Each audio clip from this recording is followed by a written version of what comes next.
저는 오빠 둘의 언니 하나인 집안에서 막내로 자라오면서 가족들 모두의 사랑을 분에 넘치게 받으면서 자라왔습니다. 저희 집은 남들처럼 평범한 집안이었어요. 아버지는 건설업을 하셔서 바쁘게 사셨고 엄마는 자그마한 공장에서 주야간으로 일을 하셨어요. 그래서 아버지는 밖에서 거의 일을 하시다 보니 사계절 중에 겨울만 빼고 거의 얼굴이며 발이 새까맣게 타 있었습니다. 제 어린 시절 기억을 떠올려 보면 아버지는 정말 열심히 사셨던 걸로 기억이 되네요. 지금도 나이 60이 넘으셨는데도 동해 번쩍 서해 번쩍 하세요. 지금은 오빠가 아버지 건설업을 물려받았어요. 그리고 엄마 역시 밤낮으로 열심히 사셨습니다. 지금은 하시던 일 다 그만두시고 언니네 애들을 봐주고 계시고요. 앞서 말씀드렸듯이 저는 막내라서 언니 오빠들 도움으로 완전 공주 대접을 받으면서 자랐습니다. 제가 워낙 애교도 많다 보니 저희 집의 분위기를 잡는 건 제 몫이었죠. 저는 보고 자란 게 있어서 그런지 생활력이 강한 편입니다. 아버지와 어머니가 굉장히 생활력이 강하셨거든요. 그래서 그런지 그 영향을 물려받은 것 같아요. 제 어린 시절을 돌이켜보면 저희 부모님은 절대 남들과 비교하지 않으셨어요. 심지어 형제들과도 비교하지 않으셨고 저희가 가지고 있는 각자의 장점을 한없이 칭찬을 해주셨고 단점은 되려 응원을 해주셨어요. 장점이 더욱 부각되도록 칭찬을 아끼지 않으셨지요. 그런 부모님 밑에서 자란 저는 너무 행복했고 자존감 또한 높은 아이로 자랄 수 있었습니다. 이런 환경에서 자라서 그런지 저도 나중에 부모가 되면 어떻게 해야겠다는 나름대로의 계획이 있었는데 모든 게 결혼과 동시에 다 달라졌어요. 자존감이 정말 높았던 저는 시어머니를 알게 되면서 모든 것이 바닥을 치기 시작했습니다. 처음부터 느낌이 좋지 않았는데 역시나 결혼을 준비하는 과정부터 해서 결혼해서도 좋지 않았습니다. 먼저 남편과의 만남부터 말을 하자면 남편은 같은 고등학교 때 친구였는데 서로 관심도 없고 친하지 않은 사이였어요. 남편을 다시 만나게 된 것은 대학교 3학년 때 동창회에 갔다가 남편을 만나게 되었는데 그때 저에게 아는 척을 하면서 반가워하더라고요. 사실 친했던 사이도 아니어서 조금 서먹서먹하고 뭐지 했는데 술 한잔 먹은 남편은 애들도 다 있는 데서 갑자기 저를 고등학교 때부터 관심이 있었다고 하는 거예요.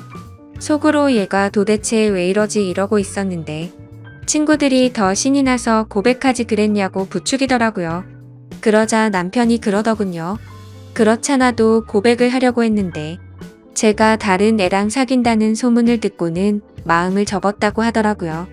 그 말을 들은 친구들은 저희들 얘기에 더 신이 나서 반에서 유독 남일에 참견 잘하는 그 애가 나서서 이참에 그럼 고백을 다시 하라고 하는 겁니다.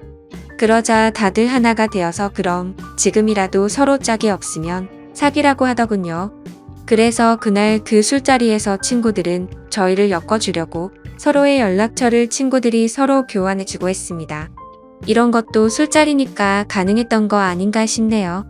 그런데 참 웃긴 게 그날 이후로는 또 다시 연락이 오지 않더라고요. 제가 용기 내서 먼저 전화를 해봤는데 전화를 받더군요. 남편은 그날 그 모습과는 완전 다르게 술이 안 들어가니 말도 못하는 쑥맥 같았어요. 저는 활발한 성격이 좋은데 조용한 성격이란 것을 알고 살짝 관심에 불이 켜졌다가 한순간에 꺼져버리더군요. 그렇게 몇 번의 통화와 몇 번의 술자리를 더 하다가 친해졌는데 친해지고 나니까 술자리에서의 성격이 나오기 시작하더군요. 한마디로 낯을 엄청나게 가리는 사람이더라고요. 만나면 만날수록 저도 모르게 이 사람에게 관심이 가기 시작하면서 살짝 연인 관계가 될까 말까한 약간의 썸 같은 걸 탔는데 갑자기 이 사람이 군대를 가게 되었어요. 주변 남자친구들보다 군대 입대가 늦은 감이 있어서 물어보니까 대학 입학하고 아버지가 주무시다가 심장마비로 갑자기 돌아가시게 되셨고 대학도 포기하고 엄마 하시는 장사를 도와서 살고 있다고 하더라고요. 장사를 하고 계신 것이 남자 손이 많이 필요했기에 남편이 하는 것을 다 내려놓고 먼저 아버지가 벌려놓으신 것을 수습하고 또 정리도 필요했지만 그땐 충격을 받고 정신을 못 차리시는 어머니와 남은 식구들을 책임져야 해서 결국 군대 입대까지 미뤘다고 하더라고요. 그런데 이제는 어느 정도 정리가 되어서 더 이상은 늦어지면 안 될 것 같아서 이번에 군대에 입대하기로 결심을 했다고 말해주더군요. 그때 저는 어느 순간 마음이 약간 남편한테 갔지만 이런 얘기를 듣고 나서는 고백을 못하겠더라고요. 남편도 자기 상황이 그렇다 보니 저에게 고백을 하지 못했었습니다. 그래서 저희는 또 이렇게 서로가 멀어지게 되었고 오랫동안 연락을 안 하고 지내게 되었어요. 일부러 하지 않았던 건 아니었고 제가 해외로 어학연수를 떠나게 되면서 그냥 자연스럽게 그렇게 됐습니다.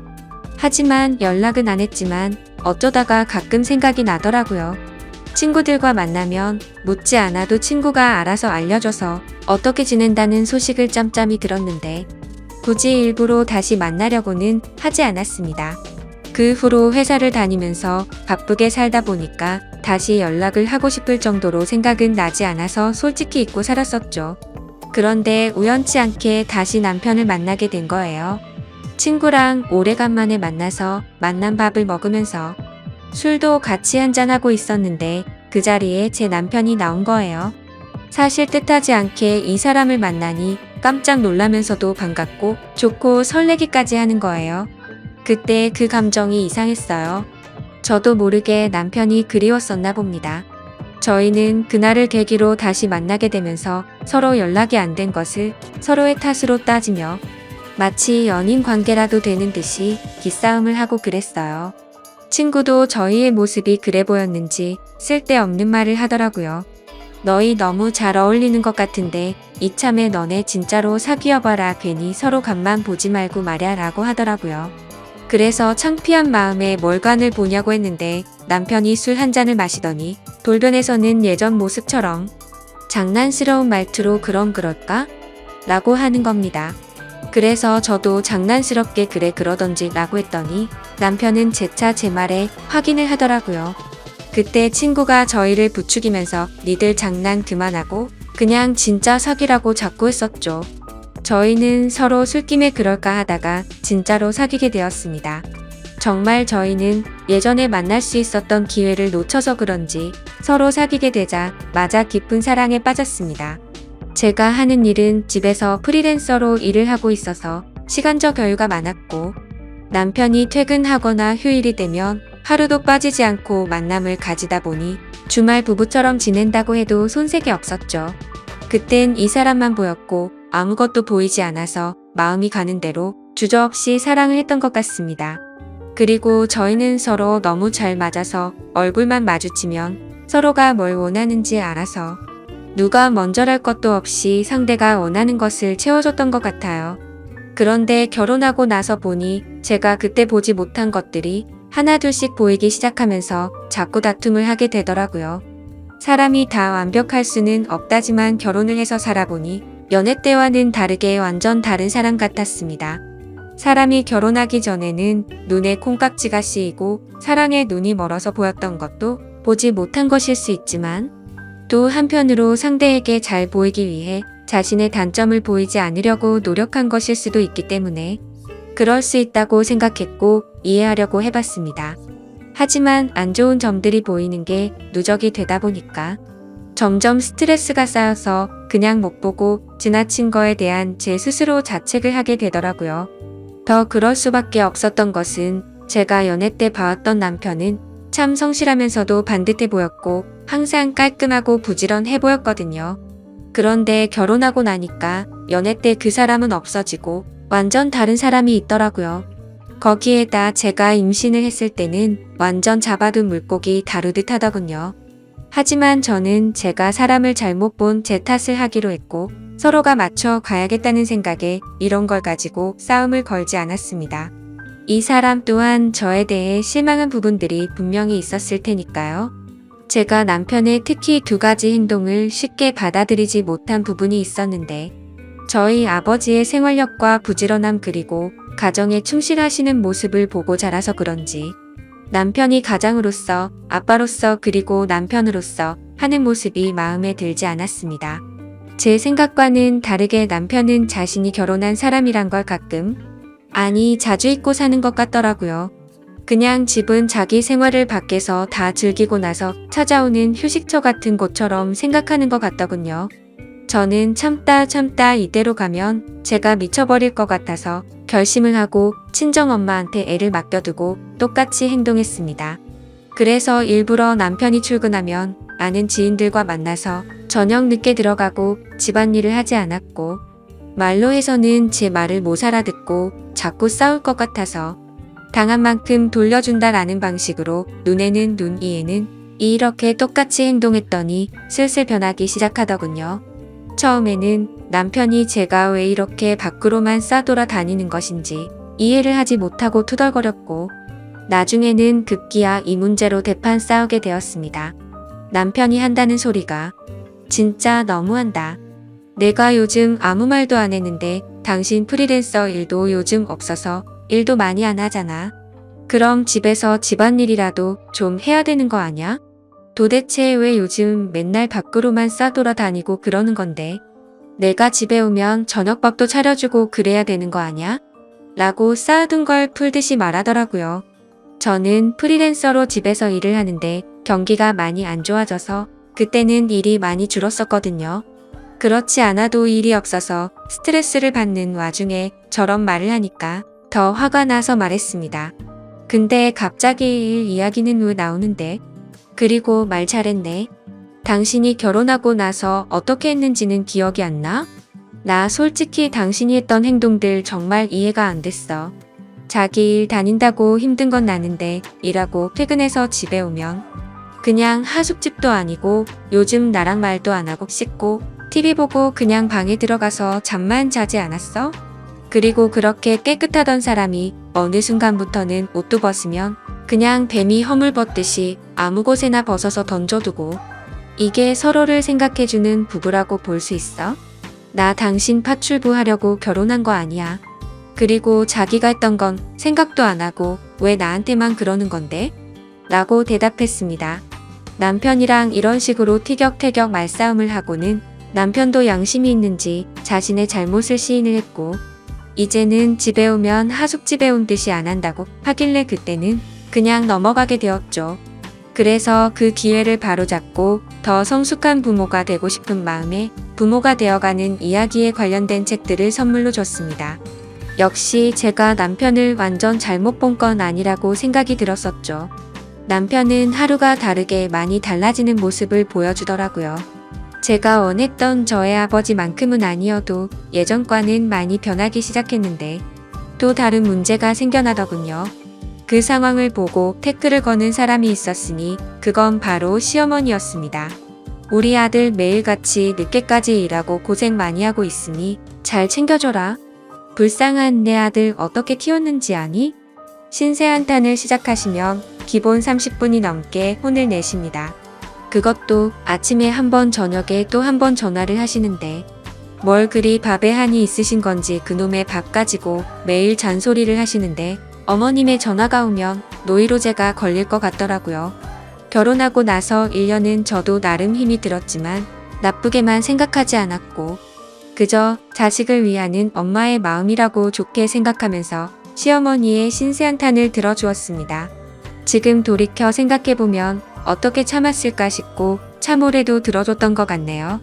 아무튼 이렇게 잔소리를 들어드리는 것도 그만하고 싶던 찰나 마침 출근을 해야 하는 일을 하게 되었고 더 이상은 밥 때문에 잔소리는 그만두실 것 같다고 생각을 했습니다. 하지만 그건 저만의 기대였고 제 기대는 처참히 무너지고 말았죠. 제가 무슨 식모도 아니고 제게 바라시는 게 왜 그렇게 많으신 건지 이해가 되지 않았습니다. 시어머니는 아침 대바람부터 전화를 하셔서는 첫마디가 이렇습니다. 애비 밥은 제대로 차려줬냐로 시작해서 바쁘다고 아침 거르게 만들지 말고 옷은 따뜻하게 입혀서 출근시켜라. 나갈 때는 몸이 따뜻하게 든든하게 밥을 먹고 나가야 힘이 안 든다. 이런 똑같은 반복적인 말을 1년이 넘게 들으면 어떠실 것 같나요? 시어머님의 잔소리에 너무 지쳐서 힘없이 알겠습니다. 라고 약간 힘이 빠진 말투로 말을 하면 네가 아직 젊어서 뭘 모른다고 하면서 일을 열심히 하려면 밥을 잘 챙겨 먹어야 된다고 하시더라고요. 하루 이틀도 아니고 정말 정신이 나가버릴 것 같았습니다. 저도 바쁘게 식사 차리고 출근 준비하고 친정 엄마에게 아기를 맡기고 하면 정신이 없었거든요. 안 그래도 바빠서 미쳐버릴 것 같은데 아침마다 전화기를 붙들고 끊지를 않습니다. 심지어 그때는 남편 회사 사정으로 인해 남편은 새벽부터 나가서 일을 해야 했기에 저는 잠이 부족하더라도 매일 남편보다 더 일찍 일어나서 밥을 차려주고 열심히 했었습니다. 저도 부모님과 평생을 살아오면서 보고 자란 것이 있고 배워온 게 있었기에 나름대로는 남편에게 내조를 잘하려고 항상 노력을 해왔었거든요. 근데 시어머니는 아침에 남편을 보내고 1시간 정도가 지나면 어김없이 전화가 왔죠. 저한테 전화해서 묻는 것은 남편에게 오늘은 뭐를 해서 먹였냐는 질문을 하셨고, 더 소름 끼치고 기가 막힌 건 제게 그걸 물어보기 전에 남편한테 먼저 물어보고 그 다음에 저한테 전화를 해서 또 다시 확인을 한다는 거였습니다. 그 사실을 처음에는 몰랐다가 나중에 알게 되는 상황이 벌어졌는데 그걸 알고부터 정말 너무 불쾌했었죠. 그만큼 저는 누구에게도 떳떳할 만큼 남편에게 노력해왔기 때문이었습니다. 아무튼 저도 하루 종일 회사 일 보고 집에 오면 아기 케어하고 집안일 하다가 늦게 자더라도 새벽 일찍 일어나서 전날 미리 준비해둔 음식 차려주고 몸에 좋다는 여러 가지 영양분 다 생각하면서 식사를 챙겼습니다. 그런데 시어머니가 저를 속이고 했던 행동이 괘씸해지기 시작하니까 모든 걸 다 하기 싫어지더라고요. 한두 번이면 그러려니 했을 테지만 계속해서 반복되다 보니 몸도 마음도 지쳐갔습니다. 남편 아침밥 챙기고 또 아이까지 챙기고 제가 출근 준비도 하려고 하니 정말 힘들어서 기절해버릴 것 같더군요. 회사에서는 그 전부터 제가 했던 일이었기에 다행히도 어렵지는 않았지만 문제는 아이였습니다. 근처 어린이집을 보내려고 했는데 대기 순번이 있다고 해서 어린이집에 바로 들어갈 수가 없다고 하더라고요. 그래서 어쩔 수 없이 저희 친정 엄마에게 아이를 맡기게 되었습니다. 하지만 이것도 하루 이틀이지 친정까지도 거리가 있다 보니까 평일에 매일같이 아이를 데려다주고 회사를 출근하려고 하니 저도 너무 힘이 들더군요. 저희 엄마에게 부탁해서 저희 집에 오셔서 봐달라고 할 수도 있었지만 운전을 못하시는 엄마에게 버스를 몇 번씩 갈아타면서 와달라고 하기도 마음에 걸렸죠. 그리고 그때 시어머님도 조그마한 가게를 하고 계셨기에 시어머니한테는 아예 말도 꺼낼 수가 없는 상황이었습니다. 그래서 아이가 말을 할 수 있을 때까지만 친정엄마가 아예 저희 집에서 거주를 하시면서 아이를 봐주시는 것도 고려해봤는데 시어머니가 생난리를 치시면서 그러려면 일을 그만두라고 핏대를 세우고 말을 하시더라고요. 왜 그렇게까지 반대를 하시는 건지 여쭤봤더니 친정엄마가 같이 지내면 당신네 아들이 힘들고 불편해진다고 안 된답니다. 아무리 그렇다고 하더라도 좋게 말할 수도 있는 걸 불같이 화를 내면서 말하는데 정말 서운하더라고요. 아무튼 어쩔 수 없이 시어머님의 반대가 너무 심해서 제가 힘들더라도 아이를 친정에 맡겨두고 출근하는 걸 택했습니다. 하지만 날이 갈수록 너무 지쳐가서 결국 일을 그만둘까도 생각해봤는데 저도 제가 바라는 꿈이 있었기에 그걸 포기하기가 쉽지가 않더라고요. 그래서 결국 제 고충을 들어준 남편 덕분에 나름대로 조율을 할 수가 있었고 제가 전날에 미리 요리를 해두면 남편이 스스로 밥을 챙겨 먹고 출근을 하기로 했고 그렇게 생활을 했습니다. 그런데 그 사실도 결국 나중에 시어머님의 귀에 들어가게 되었고 난리가 나버렸죠. 사실 그때 출근하는 남편에게 어머님이 아침밥을 뭘 먹었는지 묻는다는 걸 그때서야 알게 되었습니다. 제가 전날 준비해둔 반찬 중에 뭘 줬는지 잘 생각나지 않아서 대충 줬다고 한 적이 있는데 어디서 거짓말을 하냐고 하더라고요. 그래서 결국 어쩔 수 없이 있는 사실 그대로를 말씀드렸고 왜 그렇게 된 건지 자초지종을 설명드렸는데도 불구하고 또 불같이 화를 내시더라고요.